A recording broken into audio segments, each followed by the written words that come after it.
Hello, lock sporters, lock cultists, lock stars, challenge lock makers.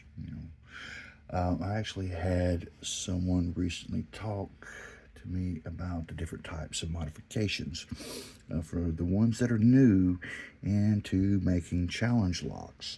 All right, now you got countersinking, threading, overmilling, undercutting, and you got different other types of terms. You got like trench traps. Trench traps that I've mostly see as overmilling. Go ahead, give you a little bit of a warning. You are going to experience some loud noises from my Dremel. So let me go ahead and get this done. To explain this, I could talk more about the trench trap that I messed up on from the video where I was actually trying to get this. And yes, I'm not perfect with this. I do not have it mastered. I'm just like you. But anyways, make one of these real quick.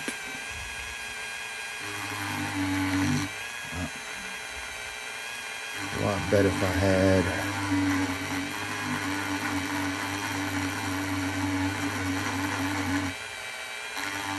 basically what you want to do is get that pretty much as centered as you can. Turn that off. Basically what you want to do is pretty much get that as centered as you can.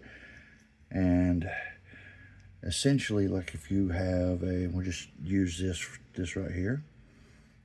It will actually, and what will happen is instead of stopping right here, it will actually cause a little bit more counter rotation going the other way. If I can get this to turn the other way, and it rests right there and there. That's overmilling. Now, you can combine it with undercutting. Undercutting is like when you use either one of these jeweler the burring wheels. Now, if you are like some of the people who use like rounded pins like ball chain, you could come in with one of the round ones. Now, the round ones is good for round pins. You got something like spools or something like that, you want to use something like this. So basically what I like to do is this. I like to get a real good overmill here. And then just below the overmill, come in with the jeweler's burring wheel and undercut right here. Cut right into the chamber all the way around. Or if I only want to do where I got, let's say, a double mod where it's threading, but I like to do the, let's say one way will have threading, but the other way will have both threading and undercut. I like to go ahead and get my undercut done out of the way, because with your threading, there's a good chance when your jeweler's burring wheel will catch the threading and you mess up. I've had that happen before. Now, like I said, if you have like a spool here with the undermilling, it will catch the lip of the spool, and with the overmilling, it will fall off into that. People call these kind of like trench traps, but these right here are more or less the trench traps where, like I said, I messed up on. But I'm going to explain to you what I messed up with when I was actually widening these out, these channels here, to actually make it, I got it too wide. So basically now, like the key pin and the driver pin will fall over in that channel, and it's wide enough to where it essentially bricks the lock. So you definitely don't want to go your full diameter of your chamber or your driver or key pins. Depending on the size, you could have this like a small key pin get caught up in there, and congratulations, you have bricked the lock. Now, countersinking. Countersinking, this is basically one of the two, what I call a triple threat modification, where you get 3 in one particular chamber. Let's see. Is this the bigger one? One of these is a 023, one of these is a 027. Now, I do have a 029, but that one, I really don't have much for purpose for that one. Now, that was just me getting stupid. But anyway, the 027 right here, we'll use it, put it in a Dremel, and I'll show you how I do my countersinking. You know, this is not, I'm not an expert, I'm not a professional. I'm just a moron who picked up a hobby and figured out how to make something work to get the results that I sort of wanted the best I can with what tools and equipment I have. So now I need to bring, let me try to zoom this in where I can kind of see what I'm doing. All right, so I'm doing this through the camera. This is gonna be fun. Oh yeah, this is gonna be super fun. We're gonna go right here to the back. All right. That undercut going. And what I'm gonna try to do is I'm gonna bring that undercut up. And it's not gonna work that well for me without using one of my magnifying glasses. So move this out of the way here, down to here, to where I can kind of see-ish. I don't know if you're not going to be able to see, but that's all right. I'm going to be able to see, and that's what's important, especially for this lesson.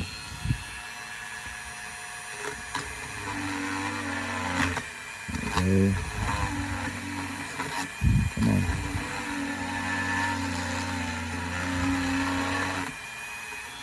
All right.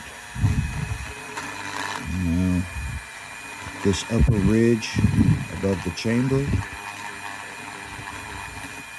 it matches my undercutting below it. All right.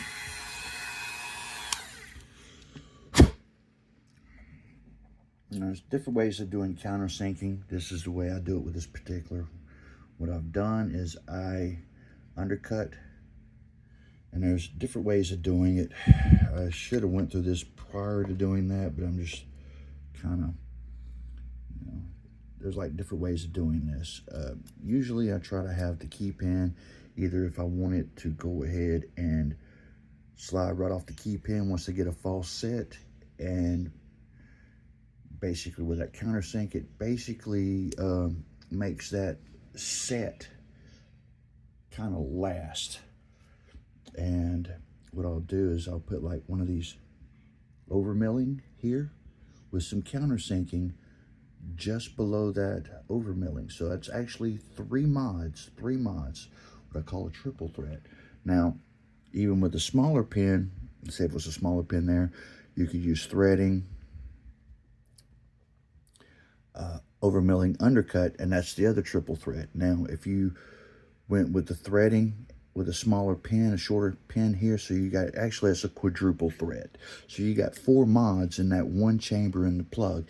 Some people be like, oh, that's a little bit overkill, because see, now the one thing you have to really keep in mind, you don't want to go no more than about maybe half or less than half of your pin diameter with your countersinking here.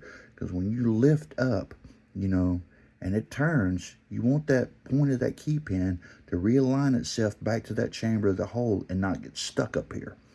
So it falls back into where it needs to be and does not break the lock. All right, so I've covered your overmilling, a little bit of undercutting when I was doing the countersinking. So that's pretty much those 3 mods there, and of course, you know, you got your threading. The trench traps I carried, talked about before. Like I said, I haven't perfected it, but that right there should give you an understanding between what is really a trench, what is overmilling, what is undercutting, and what is countersinking. Like I said, this countersinking goes down right here, and let me grab a driver right here. I guess it's a driver pen. I don't have my glasses, but it's a good substitute. So basically now it'll move over a little bit and make this pin set last. So it gives you a little bit of loose tolerances in between what goes on in the Bible and in the plug. And see, if it was narrow like a spool, a thin lip spool, it'd come over and you could have it to where it'd come up a little bit, catch into some undercut, and have this overmilling here. So then the narrow shank of the spool, let's use one of these spools from an 1100, or actually here, I think this right. Well, that would have worked. But anyways, here we go. This nail, excuse the shakes, I got the jitters from like 2 pots of coffee and 4 cups from a French press, and actually 4 cups. So basically, it's like I said, you get right here and it falls over. It gives you a deeper fault set when it lays in there. And if you got this head in an undercut, it catches and you'll have to reset it. But see, with this one right here, if they raise it up a little bit, you can put a lip underneath it and have it raise up with another lip here, along with that overmilling here, undercut down below, along with the countersinking. It gives you a little bit more that you can actually use in your arsenal to really bewilder and play psychological mind games with a picker. There's different tricks. You could have it to where you could have the countersinking right at top of your key pin at rest, or if you want, you can put a bigger key pin there and do your countersinking to match that. So they lift it up, then it goes into a countersink. Then you got other things that you can do with it. So it all varies, but hopefully this gives you some insight about the differences of your modifications that you make to the plug. The Bible up top is a little bit different. These right here, this is one that I've actually taken one of these O-ring picks and had to remove the slide. Now, you're not going to be able to replace the slide there easy, so this is what I do. I take one of these Julie the Burring wheels, I come down, grind a channel all the way on both sides of it. Here is some brass stripping. It's 0.5 millimeters thick by 6 millimeters wide. So what I'll do is I'll take a Sharpie, I'll mark it where I want to mark it at, which will be right here towards the back, and I'll cut it. Then what I'll do is that little piece, this little section, we'll take, let's just use this shim right here for instance. I'll set the shim right here. That little gap right there, I'll take a Sharpie and I'll mark it, and I'll try to cut it as straight as possible. And of that line, then I'll take a file and file it down till I'm able to push that piece of brass here, the brass stripping, and reseal the chambers of the Bible. Now, when you do these, when you actually, make mods with your security pins, keep in mind, security pins and mods don't go together real well. They will fight against each other. So usually what I try to do, if I do threading or something like that, I'll take a 3 millimeter, this is 3 millimeter, and I'll push it through. Try to work the mods and take and retap, push it through to where everything glides smoothly in there. So even under, let's see, rotation, it will still grab your threading. It will get in your undercutting. Now, if you do undercutting in here, I recommend that you probably use a taper type here, because if you have like a spool with the undercutting, if the lips the lip can get caught in the undercutting there, and it will essentially have that pin trapped, because with a little bit of tolerances and wiggle room inside these things, it does happen. I've had it happen, not only with some of the security pins that I've made, but I've seen it happen with other people. And when you get off into making challenge auction, these type of mods, it's very easy to go nuts. I've done that. So basically I'm doing this to kind of, I'll pick that up later. But anyways, to show people what to do, maybe learn and from my mistakes. And what is that? Let's go stainless steel. But yeah, sorry, squirrel moment. But anyways, so you just work it through, rethread it, and essentially you put your pins in, one chamber at a time.